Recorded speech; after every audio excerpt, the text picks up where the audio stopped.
There's a special kind of humiliation that comes from cleaning the house you used to be the lady of, while your husband parades his new girlfriend through the rooms you once decorated together. I was 38 years old, on my hands and knees scrubbing the kitchen floor of what had been my home for 12 years, when I heard them laughing upstairs. High-pitched giggles from her, deep, satisfied chuckles from him. The same laugh he used to reserve for me.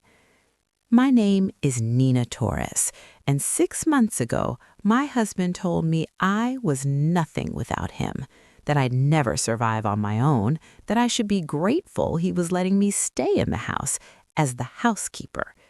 What he didn't know, what nobody knew, was that while I was scrubbing his floors and washing his sheets, I was also uncovering secrets. Documents he'd hidden, lies he'd told, and the biggest surprise of all, the house he thought was entirely his, I owned half of it. But I'm getting ahead of myself. Before we dive into how I went from wife to maid to the woman who owned his entire world, I need to know, where are you watching this from right now? Are you at home, at work, hiding in your car from your own problems? Drop your location in the comments.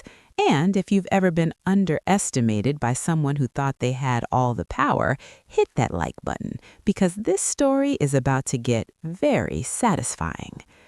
It started on a Tuesday morning in March. I was in the kitchen making breakfast, homemade pancakes, fresh coffee, the kind of effort I've been putting in for 12 years trying to be the perfect wife. My husband Victor walked in, barely glanced at the food, and said, "We need to talk." Those 4 words, never good. "I want a divorce," he continued, pouring himself coffee like he was discussing the weather. "I've met someone else, someone younger, someone who actually appreciates me."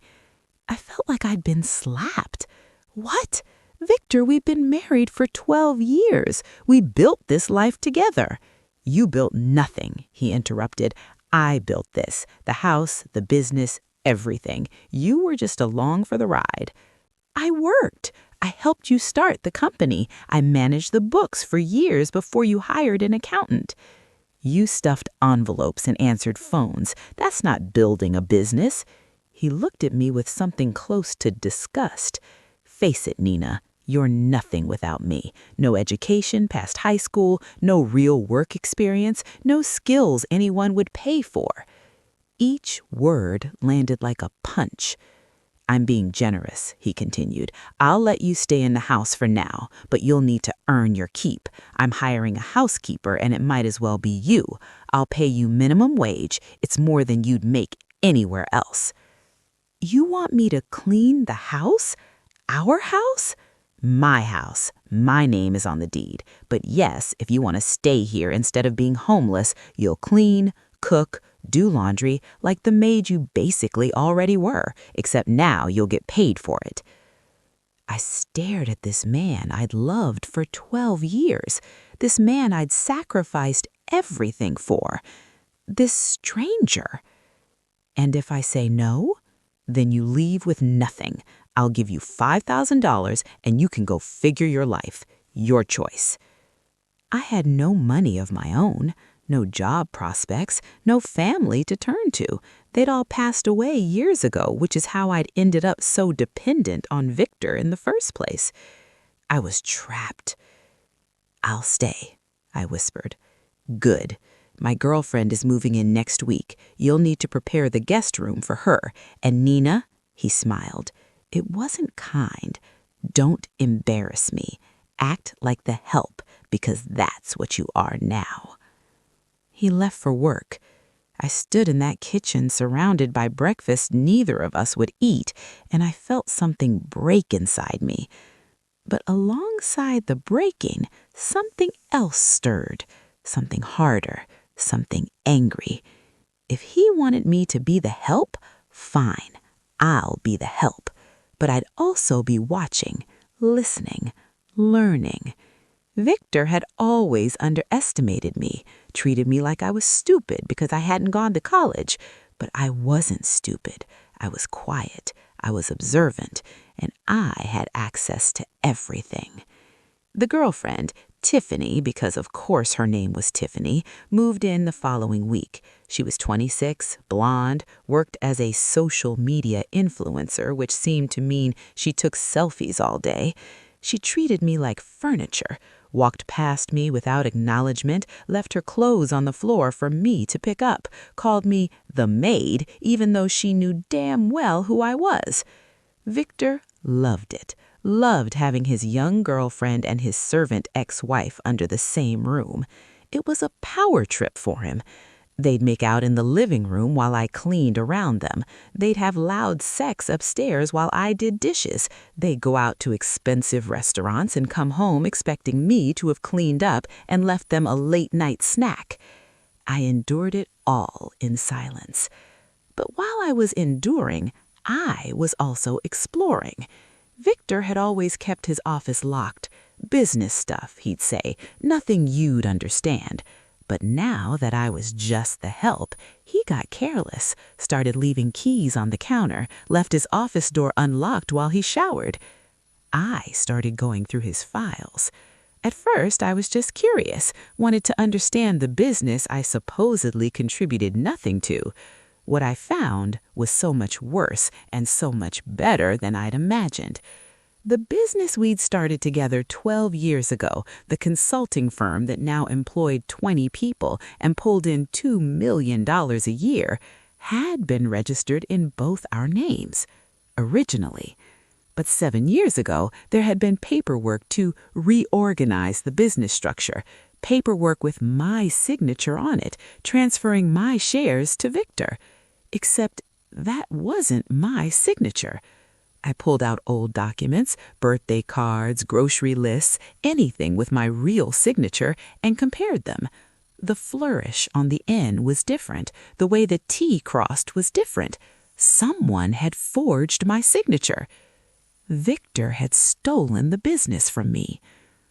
I kept digging, found more forged documents, found paperwork showing he'd taken loans against his business that I'd technically co-signed for without knowing it, found evidence of financial maneuvers I didn't fully understand but knew were wrong, and then I found the deed to the house. Victor had always told me the house was in his name, had always held it over me as proof that everything we had was really his. But the deed told a different story. The house had been purchased 12 years ago with a down payment from my inheritance, $80,000 from my grandmother's estate. My name was on the original mortgage. My name was on the deed. Not just my name, both of our names. Joint tenancy with right of survivorship. I owned half this house. The house Victor had turned me into a servant in. The house he'd invited his girlfriend to live in. The house he'd used as leverage to control me. I owned half of it.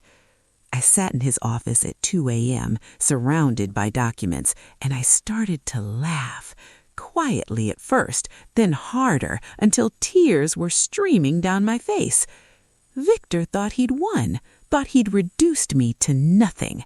He had no idea what was coming. I didn't confront Victor. Not yet. That would be stupid. Instead, I became the model employee. Quiet, efficient, invisible. I cleaned the house until it sparkled. I cooked elaborate meals. I did their laundry without complaint. I smiled politely when Tiffany snapped orders at me. I kept my head down when Victor brought business associates home and introduced me as the housekeeper. And while I played the part, I gathered evidence. I started with the obvious stuff, made copies of every document in Victor's office, the forged signatures, the business papers, the house deed, the loan documents. I created a digital folder on a cloud drive he didn't know I had, backed up everything 3 times. Then I started looking deeper. I'd learned bookkeeping when we first started the business, before Victor decided I was too busy with the house to help anymore. Those skills came back quickly. I found discrepancies in the business accounts, money going to an offshore account I'd never heard of, payments to vendors that didn't exist when I Googled them. Victor wasn't just a cheating husband and a thief, he was committing tax fraud. I documented everything: transaction numbers, account details, dates, amounts. I also started recording conversations. Nothing admissible in court, I knew that, but I needed to hear him, needed to understand his plans. One night, while cleaning the dining room, I overheard him talking to Stehphanie. "Once the divorce is final, she'll be out of here," he said. "I'm being generous letting her stay this long. She creeps me out, the way she just silently cleans around us. It's weird. She's desperate. Where else would she go? No money, no skills, no prospects. She knows she's lucky I'm even paying her." "How much longer?" "I'm filing the papers next week. My lawyer says with no prenup and her zero contribution to the marriage, I'll keep everything, the house, the business, all of it. She might get a small settlement, maybe $20,000 if she's lucky, and then she's someone else's problem." I kept dusting, my face carefully neutral. $20,000 for 12 years of my life, for helping him build a $2 million business, for my grandmother's inheritance that bought this house, over my dead body. The next day, I made an appointment with a lawyer, used the money I'd been saving from my housekeeper salary, paid cash so Victor wouldn't see the transaction. The lawyer's name was Grace Chen.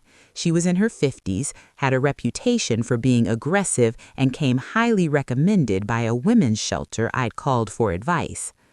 I laid out everything: the forged documents, the house deed, the business theft, the tax fraud.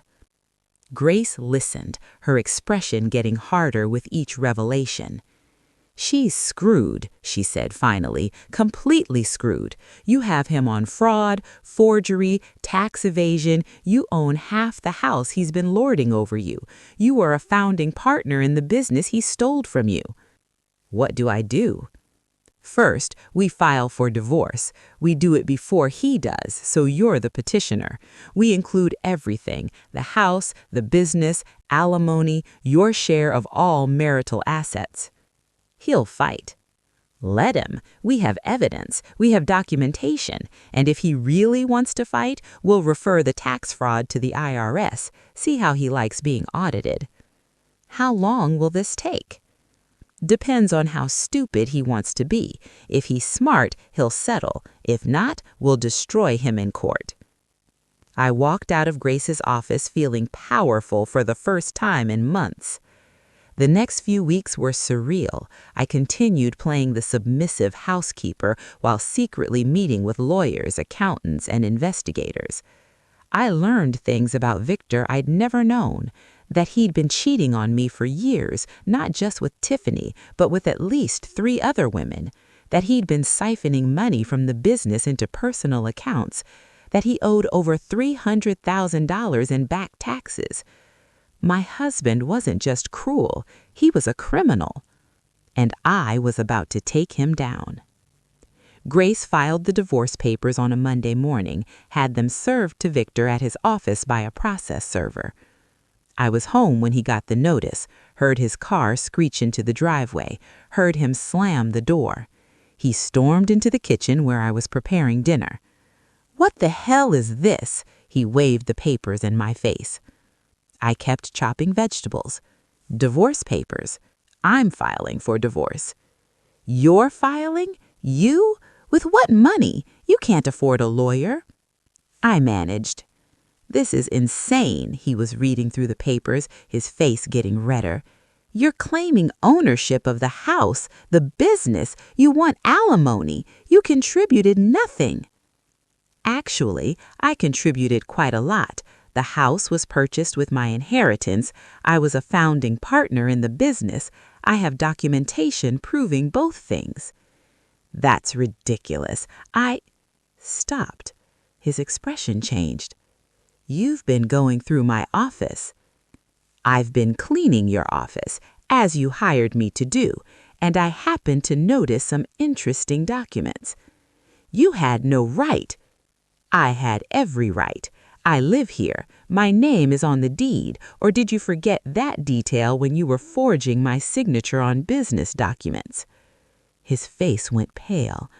I don't know what you're talking about. The business reorganization 7 years ago, the one where I supposedly signed over my shares, except that's not my signature. It's a forgery. A crime, actually. You can't prove that. I can. I had a forensic document examiner analyze it. Want to see his report? His hands were shaking. What do you want? What I'm owed, what you stole from me, what your lawyer will outline in the papers you're holding. You're insane. No judge will side with you. You're a high school graduate who's been a housewife for 12 years. I'm a high school graduate who co-founded a successful business, whose inheritance bought this house, and who has evidence of multiple felonies you've committed. How do you think that will play in court? I'll fight this. I'll bury you in legal fees. Try it. My lawyer is working on contingency, and if you want to make this expensive, we'll just add the IRS to the party. I'm sure they'd love to hear about those offshore accounts. I'd never seen Victor speechless before. It was satisfying. Get out, I said quietly. This is my house, too, and I'm done sharing it with you and your girlfriend. You have until tomorrow to move out. You can't kick me out of my own house. Our house. And yes, I can. Grace filed an emergency motion for exclusive possession based on your financial abuse. The judge granted it this morning. You have 24 hours. I pulled the court order from my apron and handed it to him. He stared at it like it might bite him. This isn't over, he said, but his voice lacked conviction. You're right. It's not. It's just beginning. Victor didn't leave quietly. He screamed, threatened, threw things. Stehphanie cried and called me names I won't repeat here. But they left because the court order said they had to, and Victor was smart enough to know that defying a judge would make everything worse. I watched from the window as they loaded suitcases into his BMW. Stehphanie was sobbing. Victor's face was stone. When they drove away, I walked through the house, my house, in silence. 12 years. I'd spent 12 years here, decorating it, maintaining it, making it a home. Victor had tried to take it from me, turn it into my prison. Now it was my fortress. The next few days were a blur of legal activity. Grace filed motion after motion, discovery requests for all of Victor's business and personal financial records, subpoenas for bank statements, tax returns, business contracts. Victor's lawyer was scrambling, tried to get the case dismissed, tried to claim I'd stolen documents, tried to paint me as a bitter, vindictive ex with no legitimate claims. Grace destroyed every argument. Your client forged my client's signature, she said in one hearing. We have forensic evidence. Would you like us to refer this to the district attorney now, or would you prefer to discuss settlement? Victor's lawyer went pale. The settlement talks began a week later. Victor showed up looking haggard, dark circles under his eyes, a wrinkled suit, not the polished businessman I'd been married to. Let's be reasonable, his lawyer started. My client is willing to offer Miss Torres a generous settlement, $50,000 and full release of all claims. Grace laughed, actually laughed. Your client stole a business worth $2 million from my client. He forged illegal documents. He committed tax fraud, and you're offering $50,000? The business isn't worth $2 million. We had it appraised. It's worth $2.3 million actually. Miss Torres is entitled to half of that, plus half the house value, which is $400,000, plus compensation for 12 years of unpaid labor building the business, plus punitive damages for fraud. We're estimating total damages at approximately $2.5 million. Victor looked like he might throw up. That's absurd, his lawyer sputtered. She didn't build the business. She was listed as a founding partner. She managed the books for the first 5 years. She brought in the initial clients through her family connections. Her grandmother's inheritance provided the startup capital. Would you like us to document all of this for the judge? We'll file for bankruptcy, Victor said suddenly. You can't get blood from a stone. Bankruptcy doesn't discharge fraud judgments, and the IRS doesn't care about bankruptcy. They'll want their $300,000 plus penalties and interest, so you'll be bankrupt and in federal prison. Is that really your play? The room went silent. Finally, Victor's lawyer said, "Let's take a break. I need to confer with my client." They stepped into the hallway. Through the conference room's glass walls, I watched Victor gesture wildly. His lawyer kept shaking his head, looking increasingly uncomfortable. After 20 minutes, they came back in. "We need time to review our options," Victor's lawyer said stiffly. "You have 1 week. After that, we're filing the criminal referrals and moving forward with full litigation." They left. Grace turned to me with a grim smile. "He's gonna fold. He has no choice." "Are you sure? His business is built on fraud. His tax evasion is documented. His forgery of your signature is provable. He can either settle now or lose everything in criminal proceedings. He'll settle." She was right. 3 days later, we had a settlement offer. Victor would pay me $1.2 million over 3 years. I would get full ownership of the house. He would retain the business, but I would receive 30% profits for the next 10 years. It wasn't everything I was owed, but it was substantial. "I recommend taking it," Grace said. "Litigation could take years and cost hundreds of thousands of dollars. This way, you get paid and move on." I thought about it. Thought about Victor, who'd called me worthless, who'd turned me into a maid in my own home, who'd planned to discard me with $20,000. "I'll take it, but I want something else in the agreement." "What?" "A public statement from Victor acknowledging that I co-founded the business, that I contributed significantly to its success, that he wrongfully removed me from a partner 7 years ago." Grace raised an eyebrow. "He'll never agree to that." "Make it a deal breaker. Either he admits the truth publicly, or we go to trial and the truth comes out in court records anyway." Grace smiled slowly. "You're more ruthless than I thought. I like it." The statement was the sticking point. Victor fought it for 2 weeks, but eventually, with criminal referrals looming and mounting legal fees, he caved. The statement was posted on the business website and his LinkedIn. "I want to publicly acknowledge that my former wife, Nina Torres, was a co-founder of Torres Consulting and contributed significantly to its early success. Through a series of legal errors that I take full responsibility for, she was incorrectly removed as a partner 7 years ago. We have now resolved this matter amicably, and I wish her well in her future endeavors." It was corporate speak. It downplayed what he'd actually done, but it was public admission. It was on the record, and it meant everyone in his professional network would know the truth. His carefully constructed image as a self-made success was cracked. The settlement papers were signed on a Friday afternoon in October, 7 months after Victor had called me "I was nothing without him." I walked out of the lawyer's office with a check for $400,000, the first payment, and full ownership of a $400,000 house. I was worth $800,000 in liquid assets, not counting the ongoing profit sharing. I drove home, to my home, and sat in the driveway for a long time. I'd done it. I'd fought back. I'd won. but the victory felt hollow somehow, because winning meant acknowledging how much I'd lost. 12 years with a man who'd never really valued me. 12 years of my life built on lies. I cried in that driveway, cried for the naive young woman I'd been, cried for the marriage that had never been what I thought it was, cried for having to fight just to get back what should have been mine all along. But when I was done crying, I dried my eyes and went inside.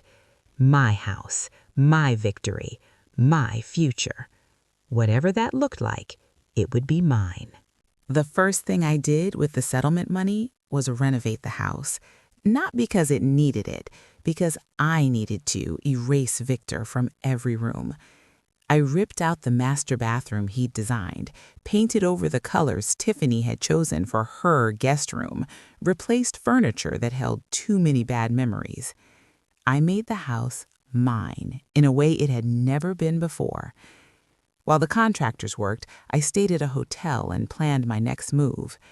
I was 38 years old. I had money now, but no career, no recent work experience, no clear path forward. What did I want to do with the rest of my life? I thought about what I'd learned over the past 7 months, about business, about law, about fighting for yourself when everyone says you can't win. And I had an idea.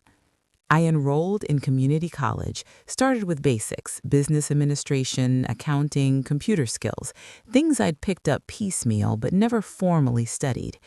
My classmates were mostly kids 18 years younger than me. At first, I felt out of place, old, behind. But then I realized something. I had life experience they didn't. I'd started a business, managed books, negotiated contracts. I just hadn't had the paperwork to prove it. I thrived, got straight A's my first semester, joined the business club, started helping other students with their projects. One of my professors pulled me aside. "You're wasted in community college. Have you thought about a 4-year degree?" At my age? Age is irrelevant. You have talent and drive. Don't waste it.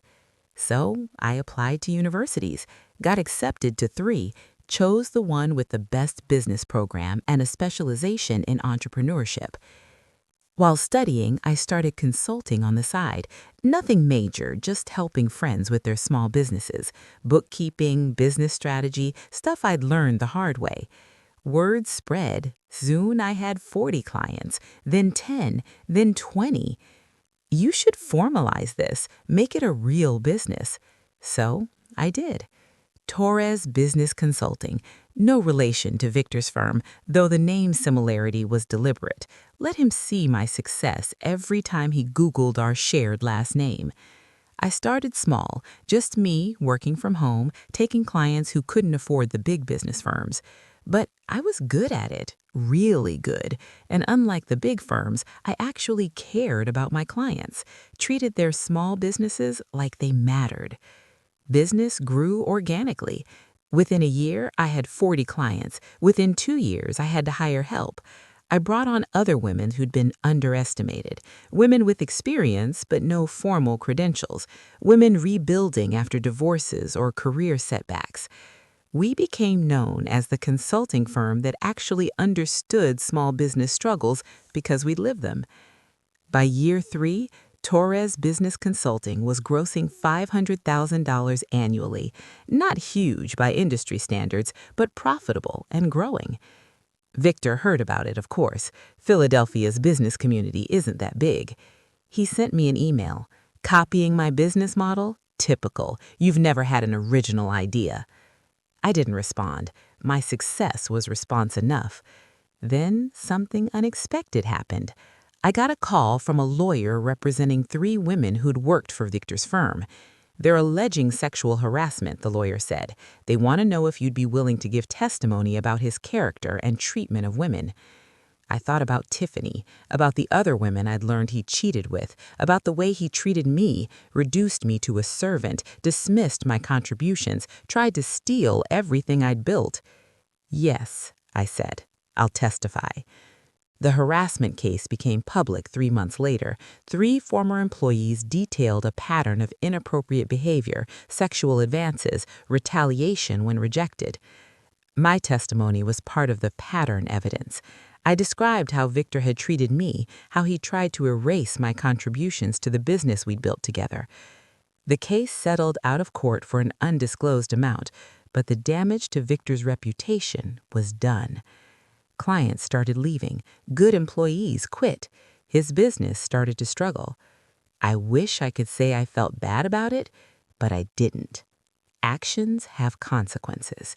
He was finally facing them.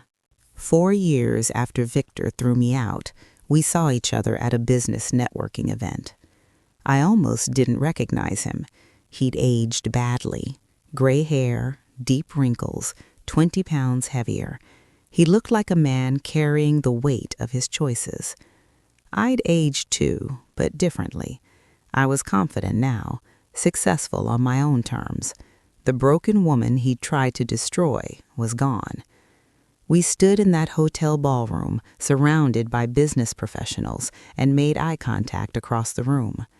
He looked away first. But 15 minutes later, he approached me. "Nina?" "Victor." Awkward silence. "You look good," he said finally. "I heard about your business. Congratulations." "Thank you." More silence. Then, "I wanted to apologize for how I treated you, for everything." I studied him, looked for signs of manipulation, of hidden agenda, found only exhaustion and maybe genuine regret. "Why now?" I asked. "Because I lost everything. The business is struggling. Tiffany left me. Turns out she was only interested in the money. Most of my friends won't return my calls, and I'm sitting alone in my apartment every night, realizing I destroyed the one real thing I had." "And that was you?" "Us. The partnership we had before I got greedy and stupid." I could have been gracious, could have accepted the apology and moved on, but I'd earned the right to speak my truth. "You didn't just get greedy. You were cruel. You took someone who loved you and tried to break her, not for any good reason, just because you could, just because it made you feel powerful." "I know." "Do you really understand what you did? I scrubbed floors in my own house while you had sex with your girlfriend upstairs. You introduced me as the maid to people who'd known me as your wife. You tried to steal everything I contributed and then act like I contributed nothing." "I was terrible. I know." "You weren't just terrible. You were calculating. You forged documents. You committed crimes. You would have left me with nothing if I hadn't fought back." He had no defense, just stood there, accepting it. "I don't expect you to forgive me. I just wanted you to know I'm sorry, truly sorry, and I'm glad you fought back, glad you didn't let me destroy you." "I didn't let you destroy me because I refused to believe your lies. You told me I was nothing without you, but I was never nothing. I just let you convince me I was." "You were always more than I deserved." "Yes, I was." I walked away from him then, didn't look back, didn't need to. His apology didn't erase what he'd done, didn't give me back the years I'd lost or the pain I'd endured, but it confirmed what I'd learned. I'd never needed him. He'd needed me, and now he knew it too. 5 years after I'd scrubbed floors in my own house, I sold it. Not because I had to, because I wanted to. That house had been a prison, then a fortress, then just a house. I'd outgrown it. I bought a smaller place in a better neighborhood, contemporary design, lots of light, space for a home office, a place with no memories of Victor, no ghosts of who I used to be. Torres Business Consulting had grown to 15 employees. We'd expanded into 3 cities. Annual revenue was approaching $2 million. I'd also started something new, a nonprofit helping women leaving abusive marriages, not just physical abuse, but financial and emotional abuse too. We offered legal resources, business training, and microloans to help women start over.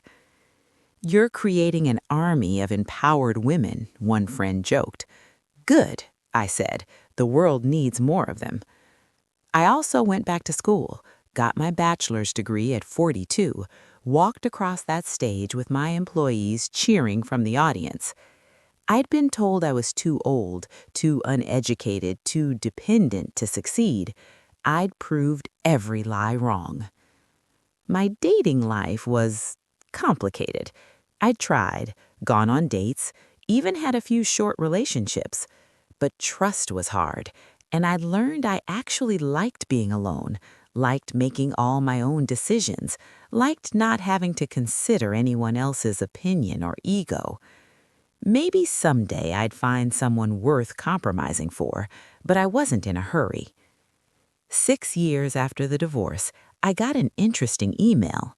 It was from Tiffany, Victor's ex-girlfriend. "I know you probably hate me," it started. "I deserve it. But I wanted you to know I get it now, what he did to you, because he did the same thing to me." She explained how after the lawsuit and his business struggles, Victor had changed, became controlling, started criticizing her appearance, her intelligence, her value. When she tried to leave, he told her she was nothing without him, that she was too stupid and shallow to make it on her own. "He said the same things to you, didn't he?" she wrote. "I didn't understand before. I thought you were bitter and jealous. Now I understand you were just trying to survive him." I wrote back, not because I forgave her, she'd been cruel to me when I was at my lowest, but because I understood the pattern. Victor didn't just mistreat me, he mistreated every woman who let him. Tiffany and I met for coffee. It was awkward at first, too much history, most of it bad, but we found common ground in our survival. "How did you do it?" she asked. "How did you get out and build all of this?" I stopped believing his lies. I stopped waiting for him to give me permission to be valuable. I just started. "I don't know if I can." "Yes, you can. You're 29. You have time to figure it out. I was 38 and started from nothing. If I can do it, you can do it too." I connected her with my nonprofit, got her some legal advice, helped her think through her options. A year later, she'd left Victor, started a successful social media consulting business, and was thriving. "You saved me," she said. "No, you saved yourself. I just showed you it was possible." 7 years after scrubbing floors in my own house, I was invited to speak at a women's business conference. The topic? Building success after betrayal. Standing on that stage, looking out at hundreds of women, I told my story. Not the sanitized version, the real one. About being reduced to a maid, about discovering theft and fraud, about fighting back when everyone said I couldn't win, about building something bigger than revenge, building a life. The applause was thunderous, but what struck me most were the women who approached me afterwards. "I'm going through something similar right now. My husband controls all our money and says I'm too stupid to understand it. I stayed for the kids, but they're grown now and I don't know how to leave." One by one, they shared their stories, their struggles, their fears. And I realized I wasn't unique. My story wasn't special. Financial abuse, control, being underestimated and undermined, these were common, epidemic even. The only thing that made my story different was that I had fought back and won. That needed to change. More women needed to fight back, needed to win. So I wrote a book, The Housekeeper's Revenge: How I Fought Financial Abuse and Won. It became a bestseller, not huge numbers, but enough that my story reached women across the country. I got letters, hundreds of them, from women in similar situations thanking me for showing them a way out. Some of them hired my nonprofit for help, some just needed to know they weren't alone. 8 years after the divorce, Victor's business failed completely. He filed for bankruptcy. I heard about it through the business community grapevine. Felt nothing. No satisfaction, no pity, no anger, just indifference. He'd become irrelevant to my life, a chapter I'd closed. I ran into him one last time, at a coffee shop. He was working as a sales associate at a furniture store. The irony wasn't lost on either of us.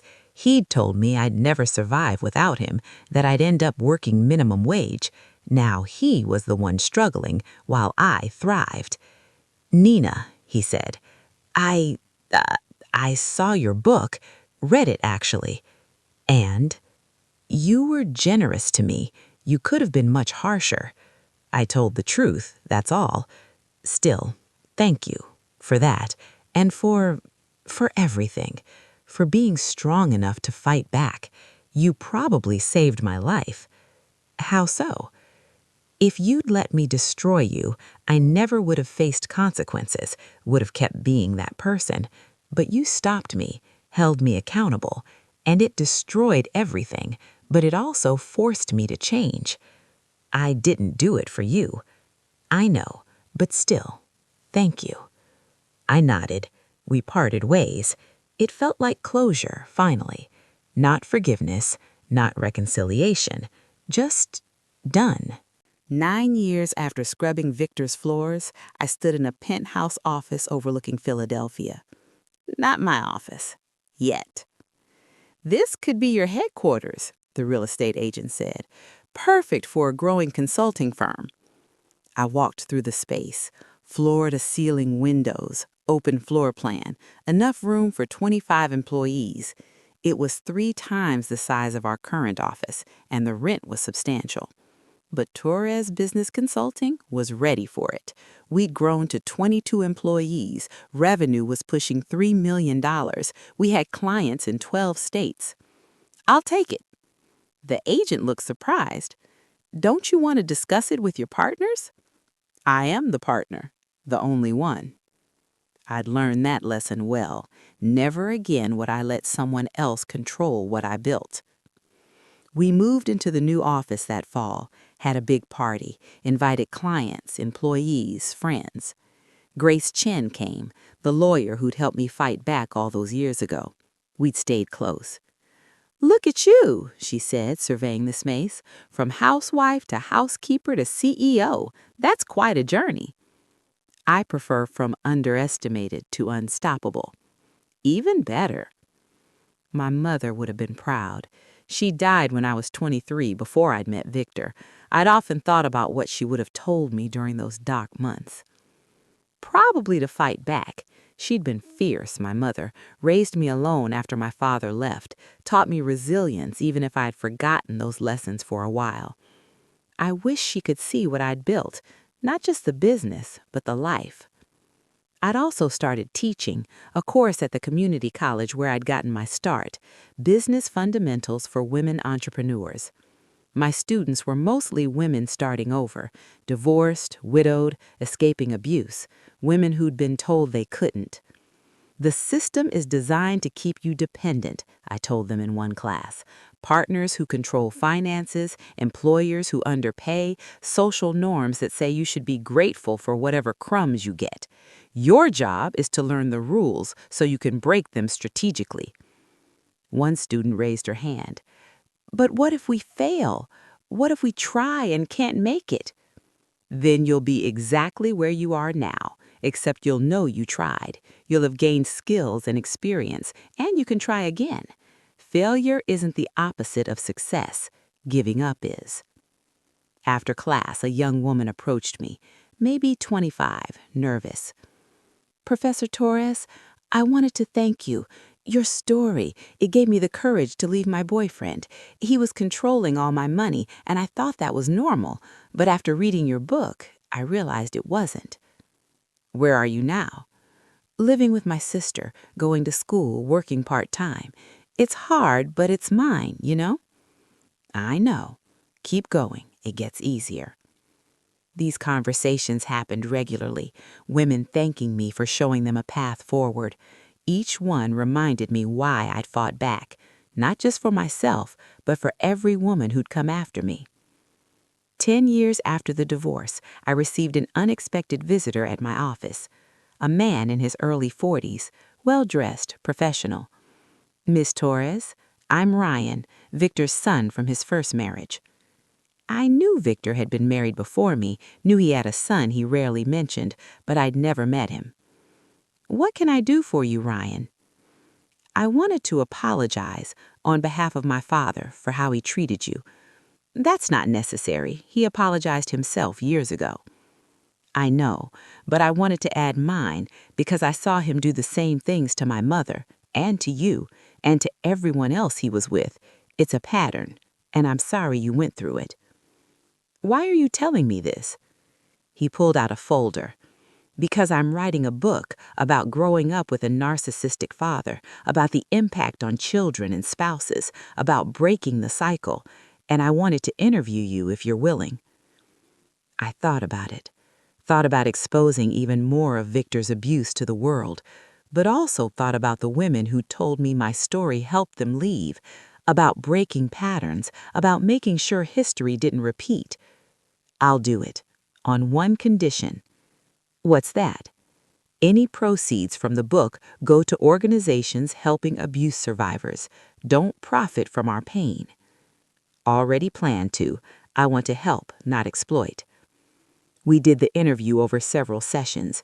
Ryan was thorough, compassionate, professional.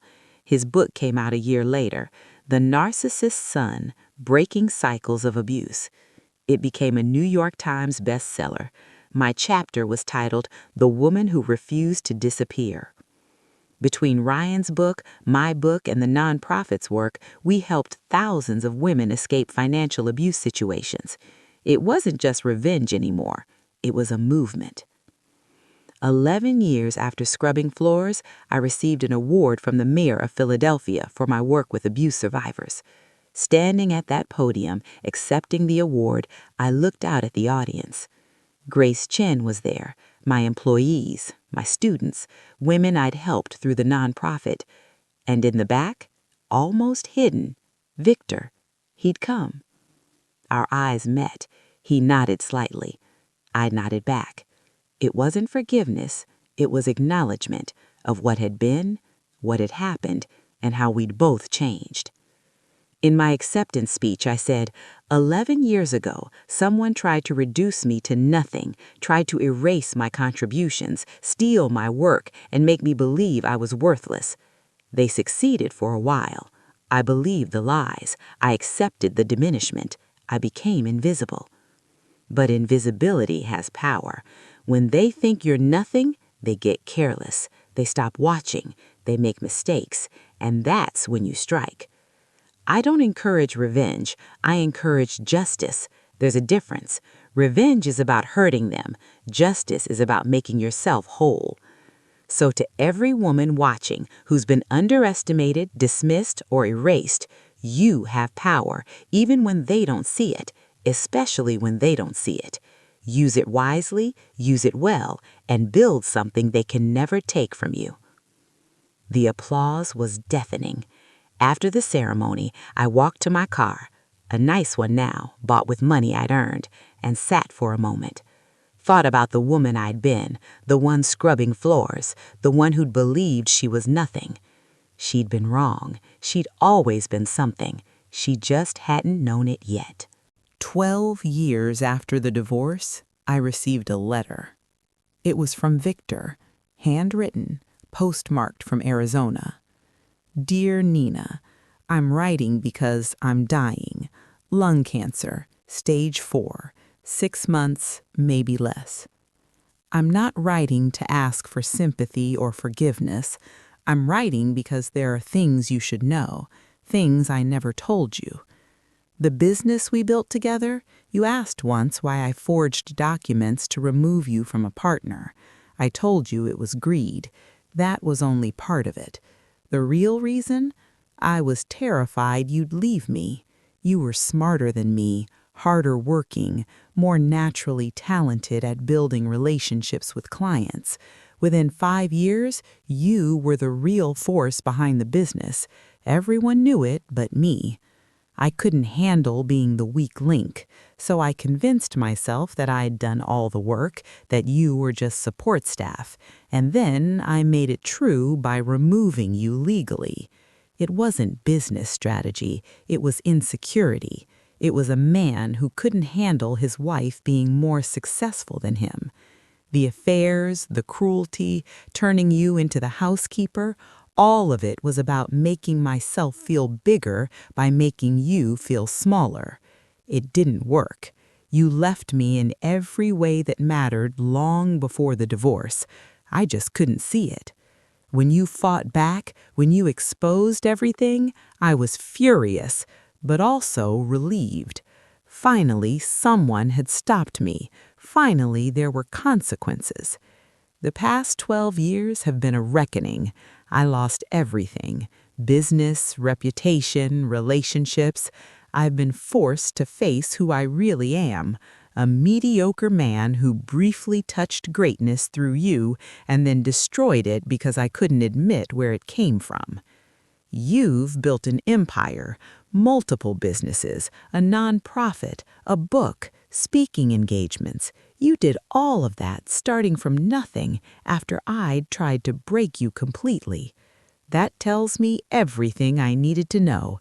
You were always the strong one. I was always the fraud.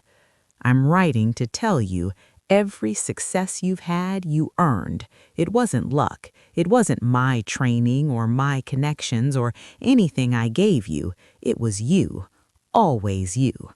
I'm sorry I ever made you doubt that. Victor. I read the letter 3 times. Part of me wanted to dismiss it, another manipulation, another play for sympathy, but I'd learned to recognize genuine remorse. This was it. I didn't respond immediately, sat with it for days. Finally, I wrote back, "Victor, thank you for the letter, for the truth, for admitting what you couldn't admit 12 years ago. You were right about one thing. I was strong, but not because I'm naturally powerful or fearless, because you forced me to be. You backed me into a corner where I had 2 choices, fight or disappear. I chose to fight because I had nothing left to lose. Would I have built this empire if you hadn't destroyed me first? I don't know. Maybe, maybe not. Maybe I'd still be your supportive wife, managing the office and never realizing my own potential. In a twisted way, you freed me. Not intentionally, not kindly, but you removed every crutch, every safety net, every excuse. You forced me to find out what I was made of. Turns out I'm made of stronger stuff than either of us knew. I'm sorry you're dying. I don't wish that on anyone, even you. I hope you find peace with whoever you've become. As for me, I'm at peace with who I've become. The woman you tried to destroy became the woman I was always meant to be. Thank you for that, I guess, though I wish I could have learned it a different way. Mina." I mailed the letter, didn't expect a response, didn't need one. 2 months later, I got a call from Ryan, Victor's son. He passed away last night, peacefully. "I'm sorry for your loss. He said there's more. He left you something in his will. I don't want his money. It's not money, it's a letter and a request."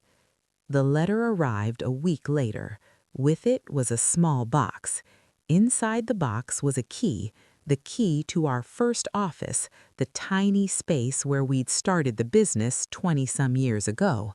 The letter explained, "Nina, this key is from 2003, our first office, 400 square feet, leaky ceiling, terrible coffee maker. You decorated it with plants and motivational posters. I complained they were cheesy. You ignored me and did it anyway. That's the version of us I want to remember, before I got greedy and cruel, when we were partners building something together. I know I don't deserve forgiveness, but I'm asking anyway, not for my sake, I'll be dead when you read this, for yours, so you can let go of any remaining anger and be truly free. My final request, don't let what I did to you make you cynical about partnership. You've stayed single all these years, built everything alone. I understand why, but you deserve love, real partnership, the kind we could have had if I hadn't destroyed it. Find someone worthy of you. Let them in. Build something together, not because you need them, but because it's better with someone who truly sees you. That's my legacy to you, permission to trust again. Victor. I held that key for a long time, thought about that first office, the hope we'd both had, the potential that had existed before everything went wrong, and I cried, not for Victor, but for what could have been, for the partnership that had died years before the divorce. But he was right about one thing. I'd built walls, high, thick walls that kept everyone out. I'd told myself it was strength, independence, self-sufficiency. Maybe it was just fear. 13 years after scrubbing floors in my own house, I went on a date. A real one, not the half-hearted attempts I'd made over the years. A real, intentional, vulnerable date. His name was Daniel. We'd met at a business conference. He owned a small publishing company. Divorced like me, though his story was less dramatic. Just grew apart, wanted different things, ended amicably. "You're the Nina Torres?" he'd said when we were introduced. "I've read your book. It's brilliant." "Thank you." "I'm sorry you went through that. No one should be treated that way." What struck me was the simplicity of it. No probing questions, no morbid curiosity, just acknowledgement and moving on. We'd exchanged numbers, emailed occasionally. He was easy to talk to, didn't push, didn't assume. When he asked me to dinner, I surprised myself by saying yes. The date was nice, surprisingly normal. We talked about books, business, travel. He told funny stories about publishing disasters. I shared some of my consulting war stories. "Can I be honest?" he said over dessert. "Please." "I was terrified to ask you out. Your reputation is kind of intimidating. The woman who destroyed her ex-husband and built an empire from nothing? That's a lot." I laughed. "Is that how people see me? As intimidating?" "Are you kidding? You're legendary. There are business school case studies about you." "That's ridiculous." "It's true. I teach an occasional workshop at Wharton. They literally teach your story as an example of resilience and strategic thinking." I didn't know how to feel about that, being a cautionary tale and inspiration wrapped in one. "For what it's worth," Daniel continued, "I don't find you intimidating. Impressive, yes, but not scary. You seem tired." That caught me off guard. Tired. Of being strong all the time, of being the woman who fought back and won. It's a lot to carry. He saw me, really saw me, not the legend or the survivor or the CEO, just me, Nina. The woman who was exhausted from a decade of proving herself. "Yes," I admitted, "I'm very tired." "Want to know what I see when I look at you?" "What?" "Someone who deserves to rest, to let someone else carry some weight, to be vulnerable without it being used against you." I felt tears threatening. I don't know if I can do that. "Then we'll take it slow, no pressure, just see where it goes."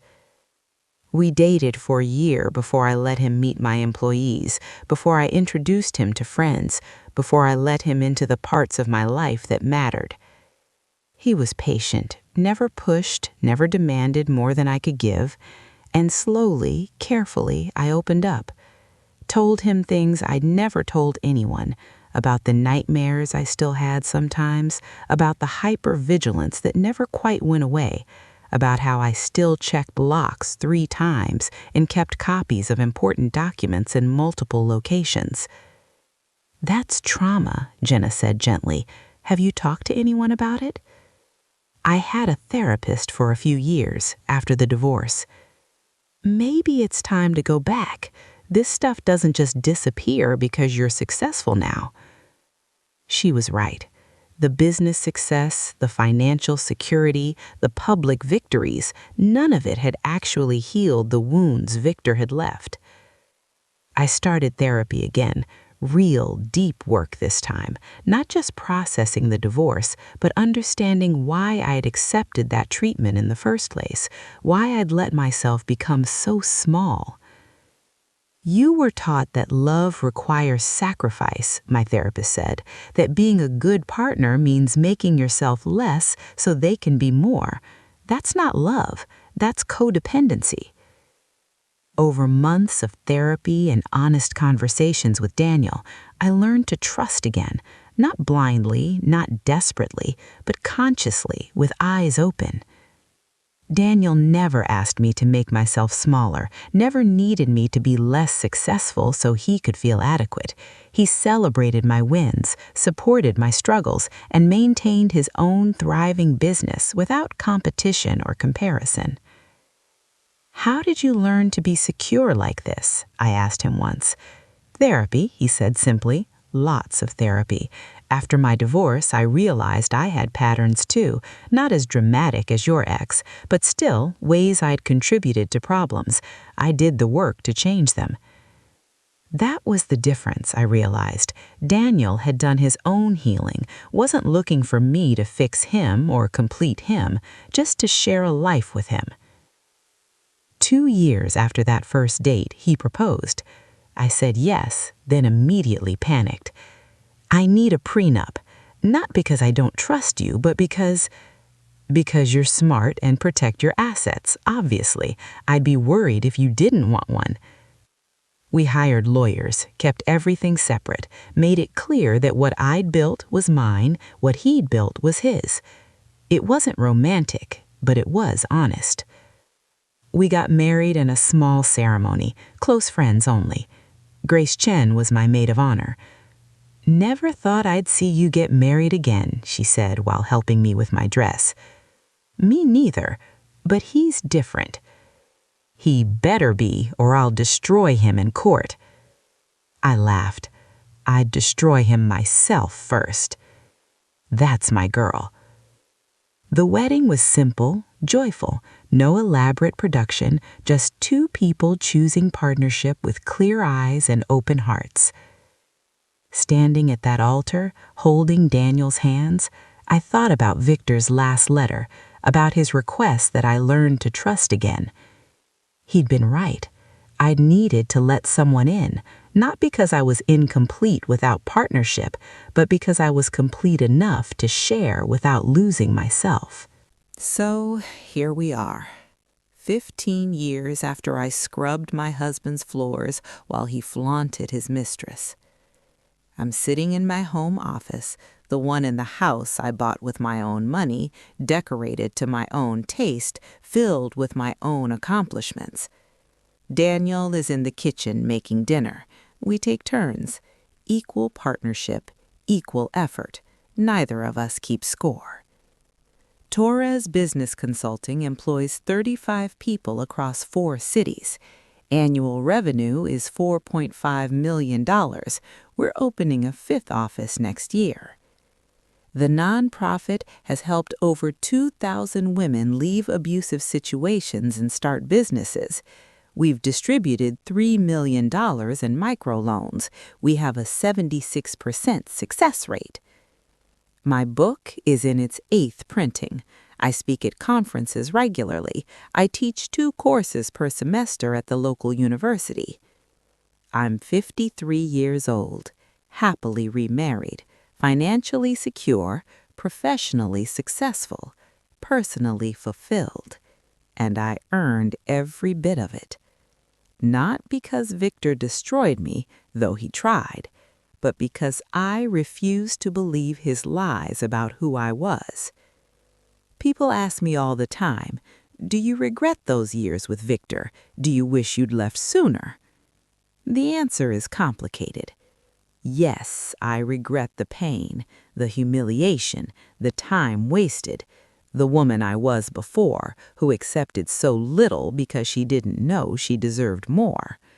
But I don't regret who I've become, and I couldn't have become her without first being broken.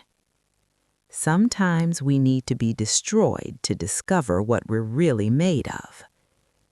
To those of you watching who see yourselves in my story, who are being controlled, diminished, told you're nothing without your partner, I need you to hear this. They're lying. You are not nothing. You never were. You're just convinced you are because someone who fears your strength has spent years making you doubt it. You don't need their permission to be valuable. You don't need their approval to be worthy. You don't need their presence to be complete. What you need is courage. One moment of courage to take the first step, to make the first call, to ask the first question. After that, momentum builds. One step leads to the next. One small victory leads to the next. I started by just looking at documents in an office. That led to finding a lawyer. That led to fighting back. That led to everything else. You don't need to have it all figured out. You just need to start. Document everything.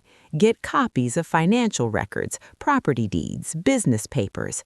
Know what you're entitled to. Find a lawyer who specializes in complex divorces and financial abuse. Many offer free consultations. Open your own credit. Open your own bank account. Create financial independence even while you're still in the relationship. Connect with other survivors. Join support groups. Find people who understand what you're going through. And most importantly, stop believing their lies about who you are. You are not too old, too uneducated, too dependent, too anything. Those are stories they tell to keep you trapped.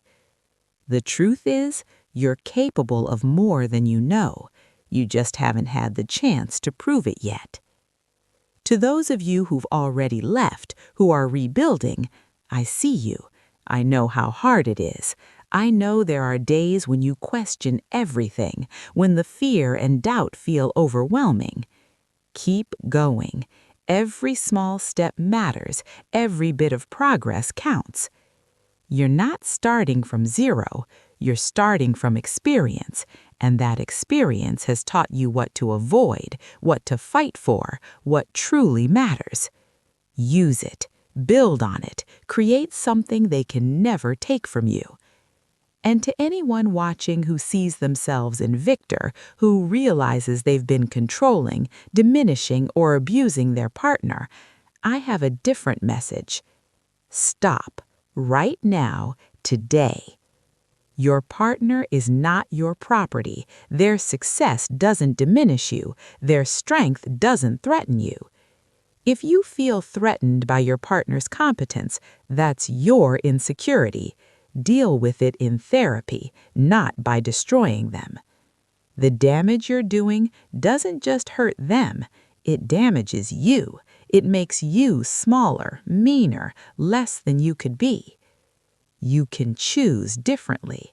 Victor did eventually. Took him losing everything to get there, but he did change. Don't wait until you've lost everything. Change now while there's still something to save. Before I close, I want to say something to my younger self, the woman who stood in that kitchen 15 years ago, holding divorce papers, believing she was nothing. You were never nothing. You were always strong, always capable, always enough. You just couldn't see it yet. But you found it.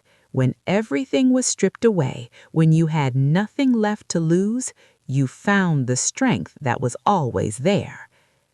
Thank you for fighting, for refusing to disappear, for building something beautiful from something broken. I'm proud of you. To everyone who's been part of this journey, thank you.